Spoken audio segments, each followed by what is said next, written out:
그러니까 예수님께서 말씀하신 의도가 무엇일까요? 사람들이 서기관들이 어떤 존재인지도 제대로 알지 못한 채 겉으로 드러나는 그들의 모습만 보고 존경과 부러움의 눈길을 보내는데 그들의 실체를 제대로 꿰뚫어 본다면 마냥 존경스럽지만은 않다, 이런 말씀을 하고 있는 거예요. 그렇다면 예수님은 서기관들의 어떤 모습을 지적하셨을까요? 회당에서 높은 자리, 또 잔치 자리에서는 윗자리를 원한다 말씀하고 있습니다.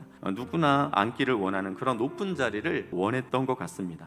그리고 이 서기관들은 자신들의 거룩함, 그다음에 근엄함을 포장하기 위해서 긴 옷을 입고 다니는 그런 것을 좋아했다고 합니다. 또 여기 보니까 또 시장에서, 그러니까 많은 사람들이 있는 곳에서 사람들이 자기에게 인사를 하면서 예를 표하는 그런 것을 굉장히 바라는 사람들이었다라는 거예요. 그리고 이 서기관들이 기도할 때 어떻게 기도한다고요? 가식적으로 그렇게 기도한다라는 거예요. 이러한 모습들은 그저 이 서기관들이 사람들에게 그럴듯하게 보이고 싶어서 그런다 치지만, 여기 보니까 이들이 과부의 가산, 즉 과부의 그 재산을 삼켰다, 그렇게 말씀하고 있어요. 그리고 어떤 사람이 하나님의 성전이나 성전의 제단을 두고 하나님의 말씀에 순종하며 살겠노라고 맹세하면 서기관들이 이런 맹세에 대해서는 별로 그렇게 신경을 쓰지 않다가, 만일에 어떤 사람이 제가 하나님의 성전에 필요한 그 금그릇을 위해 금 30세겔을 제가 바치겠습니다, 이런 식으로 재물에 대해서 맹세를 한 것에 대해서는 어떻게 해서든지 그 맹세를 지키도록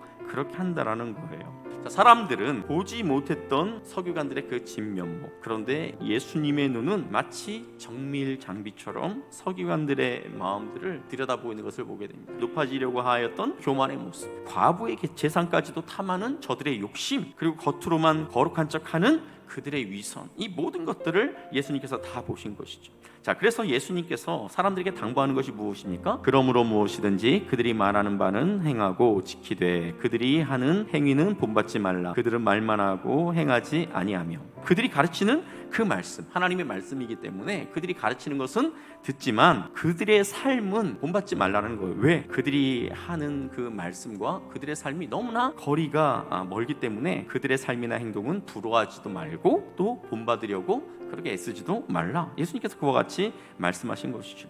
최첨단 검사 장비처럼 서기관들의 마음과 삶을 스캔하신 예수님은 이제 서기관뿐 아니라 한 가난한 과부의 삶도 예리하게 스캔하셨습니다. 성전에서 예수님은 헌금함을 마주하고 앉아서 사람들이 어떻게 헌금하는지 지켜보고 계셨어요. 자, 그런데 여러분이 알다시피 당시에는 모든 화폐가 다 동전으로 되어 있잖아요. 금속 재질로 되어 있습니다. 그렇기 때문에 부자들이 헌금함에 돈을 넣을 때 아마 떨어지면서 내는 소리가 계속해서 들렸을 거예요. 땡그랑 땡그랑 땡그랑 땡그랑. 그러니까 헌금함 주변에 있으면 누가 헌금을 많이 하는지 누가 헌금을 적게 하는지 다 알 수 있었다라는 것이죠.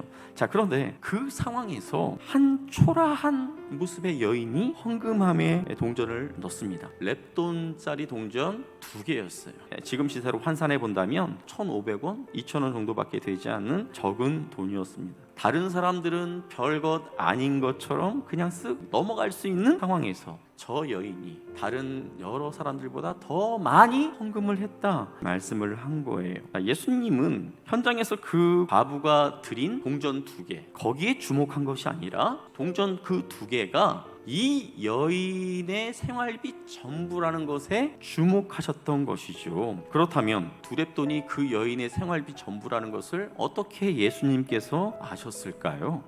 하나님이신데 왜 모르시겠습니까? 사마리아의 그 한 우물가에 사마리아 여인을 만나죠. 그런데 예수님께서는 이 여인을 이전에 만나보지 않았지만 이 여인에게 남편이 몇 명이 있었는지 다 아시잖아요. 그러니까 이 여인이 현재 어떤 형편 가운데 살아가고 있는지 이미 다 알고 있는 거죠. 자, 제가 오늘 말씀을 묵상하면서 이런 생각이 드는 거예요. 그 여인의 생활비 전부라고는 하지만, 자, 그것을 헌금함에 넣을 때 아주 단촐한 소리가 날 텐데, 자, 그리고 앞에서 많은 돈을 헌금함에 넣은 부자들과 더 비교가 되지 않겠습니까?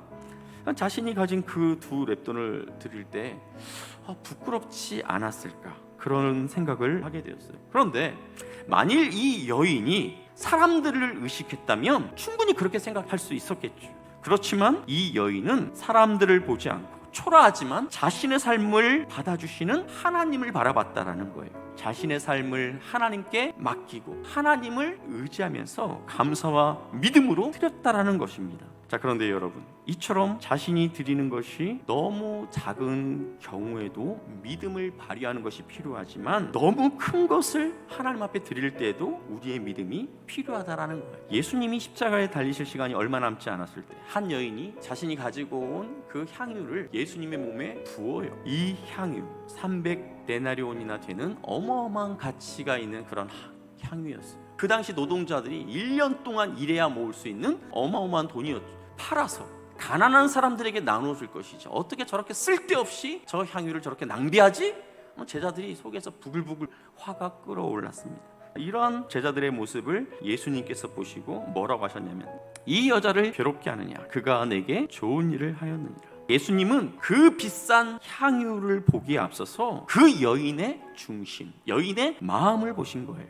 이 향유를 가진 여인도 주변에 있는 여러 사람들이 있었지만 그 사람들을 의식하지 않고 오직 예수님만을 바라보며 믿음으로 주님 앞에 나왔던 것입니다. 이것이 하나님 앞에서 우리가 드리는 헌신의 원리, 삶의 원리라는 거예요. 사람을 보지 않고 하나님을 바라보며 믿음으로 그분께 나아가는 것, 우리가 이렇게 살기를 원하신다는 것이죠.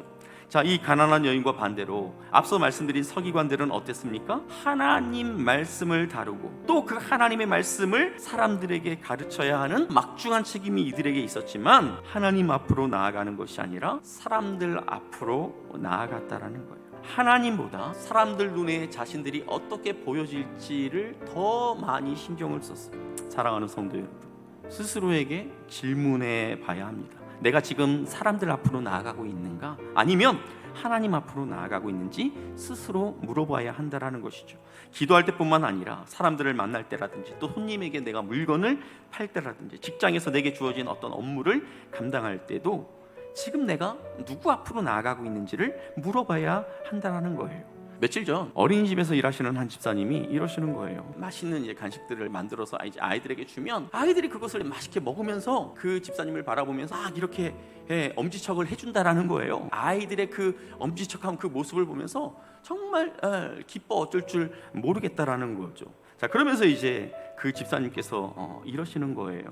자, 저렇게 아이들이 나를 인정해주면서 엄지척해주는 저 정도만 해도 내 마음이 이렇게 기쁜데, 만일에 하나님이 나의 모습을 보면서 나를 향하여 이렇게 엄지척해 주시면 얼마나 내 마음이 기쁠까? 이런 고백을 하시더라고요. 그 순간 몸은 어린이집에 계시지만 이미 하나님 앞으로 나아가고 있는 그런 삶을 살고 있는 것이죠. 사랑하는 성도 여러분, 사람들의 칭찬과 인정보다 하나님의 인정을 받고자 힘쓰시는 저와 여러분이 다 될 수 있기를 주님의 이름으로 축복합니다. 왜 교회가 이 사회로부터 칭찬보다는 비난과 원망의 소리를 더 많이 듣습니까? 오늘 말씀에 등장했던 서기관들처럼 자신들이 말한 대로 살지 않았기 때문에 그런 것 아니겠습니까? 사람 앞에서 살고 있다 생각하니까 대충대충 사람들 앞에서 그렇게 행하는 그러한 모습들 때문에 그리스도인인 우리를 보고 이 세상이 실망하고 있는 것 아니겠습니까? 자녀들아, 우리가 말과 혀로만 사랑하지 말고 행함과 진실함으로 하자. 행함과 진실함으로 하자. 행동으로 옮기기는 옮기는데 겉과 속이 다른 그러한 모습이 아니라 진실함으로 하자라는 거예요. 진실함으로. 왜 그렇습니까? 우리 하나님은 외모가 아니라 우리의 중심을 보시는 하나님이시기 때문에 그래요. 여호와의 눈은 온 땅을 두루 감찰하사 전심으로 자기에게 향하는 자들을 위하여 능력을 베푸시나니. 우리가 하나님께 물질을 드릴 때라든지 공동체 안에서 섬길 때라든지 또 가족들을 돌보고 내게 주어진 생업을 감당할 때든지 그 순간이 어떤 상황이든 전심을 다해 하나님 앞으로 나아가려고 하는 그런 마음으로 감당하라는 것입니다. 지금 코로나 때문에 각 가정에서 예배하고 있죠. 누가 나를 지켜보지 않아요. 누가 나의 예배드리는 그 태도에 대해서 뭐라고 할 사람이 없어요. 자, 이때가 나의 마음이 하나님 앞에 어떠한 마음을 가지고 나아가고 있는지 우리 자신을 점검해 볼 수 있는 좋은 기회인 것을 기억하시기를 바랍니다. 우리가 코람데오라고 말하죠. 우리가 늘 하나님 앞에 서 있다라는 것을 기억하시기를 바랍니다. 사람들 앞이 아니라 하나님 앞에 내가 서 있다라는 것을 날마다 기억하시기를 바랍니다. 그렇게 함으로 지금도 이 땅을 이곳저곳 구석구석 스캔하고 계시는 우리 주님의 눈에 욕심과 교만과 이기적인 마음, 나태함으로 가득한 우리의 마음이 아니라 하나님을 향한 사랑과 간절함, 믿음으로 가득한 그러한 우리의 마음이 우리 예수님의 눈에, 우리 주님의 눈에 포착될 수 있기를 주님의 이름으로 축복합니다.